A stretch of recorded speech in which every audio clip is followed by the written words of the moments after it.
Sir कुठं पण एखादी गोष्ट परचेस करायची असेल किंवा इन्व्हेस्टमेंट करायची असेल तर 2 डे रूल जो आहे तो काय काम करतो? म्हणजे काय आहे तो रूल आणि तो कसा वापरायचा? 2 डे रूल तुम्हाला पेशन्स तुमचे टेस्ट करतो. हं, 2 डे रूल तुम्हाला विचार करायला भाग पाडतो.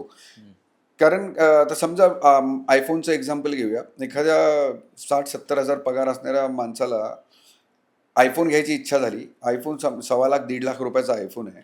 तर त्याच्यासाठी एक्झाम्पल म्हणून मी सांगतो की तुम्ही 2 डेज रूल अप्लाय करा.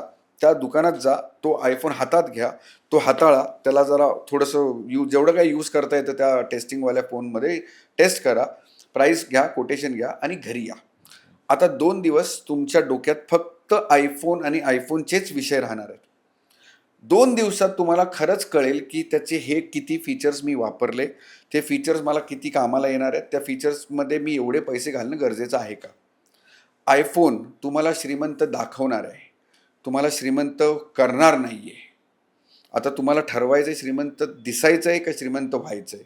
आयफोन ही तुमची नीड आहे का लक्झरी आहे. तुमच्या बाकीच्या गोष्टीचं प्लॅनिंग झालेलं नसताना तुम्ही लक्झरीवर पैसा खर्च करणं गरजेचं आहे का, हे त्या 2 दिवसात कळणार आहे तुम्हाला. जर तुम्ही स्वतःशी खरं बोललात तर तुम्हाला 2 दिवसात स्वतःला एक खरं उत्तर मिळेल की ही गोष्ट मी घ्यायला पाहिजे की नाही, का अजून थांबवून घ्यायला पाहिजे. त्यामुळे हा 2 डे रूल खूप महत्त्वाचा आहे. प्रत्येक गोष्टी तुम्ही इम्प्लिमेंट करून बघा, तुम्ही स्वतः सॅटिस्फाईड व्हाल त्या 2 दिवसाच्या रूलमध्ये.